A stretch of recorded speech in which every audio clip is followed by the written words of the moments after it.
நாற்றம்பள்ளியில் மாபெரும் எருதுவிடும் திருவிழா 200க்கும் மேற்பட்ட காளைகள் சீறி பாய்ந்து ஓடின. திருப்பத்தூர் மாவட்டம் நாற்றம்பள்ளி பகுதியில் மாபெரும் எருதுவிடும் திருவிழா இன்று காலை 7 மணி முதல் பிற்பகல் 2 மணி வரை நடைபெற்றது.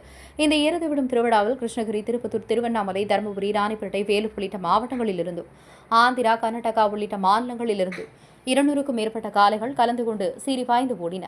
மேலும் குறைந்த நொடியில் இலக்கை அடைந்த காளைகளுக்கு முதல் பரிசாக 1,00,001 ரூபாயும், இரண்டாவது பரிசாக 80,001 ரூபாயும், மூன்றாவது பரிசாக 70,001 ரூபாய் என மொத்தமாக 66 பரிசுகள் வழங்கப்பட்டது. மேலும் இந்த எருதுவிடும் திருவிழாவில் 2 டிஎஸ்பி, 4 இன்ஸ்பெக்டர், 5 மற்றும் 250 போலீசார் பாதுகாப்பு பணியில் ஈடுபட்டனர். மேலும் இந்த எருதுவிடும் திருவிழாவில் நாற்றம்பள்ளி மற்றும் அதன் சுற்றுவட்டார பகுதியிலிருந்து ஏராளமான பொதுமக்கள் கலந்து கொண்டு களித்தனர். மேலும் இந்த எருதுவிடும் திருவிழாவில் 30க்கும் மேற்பட்டோர் லேசான காயம் ஏற்பட்டது. திருப்பத்தூர் மாவட்ட தவசி நியூஸ் செய்தியாளர் சி. ரமேஷ்.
Cancel.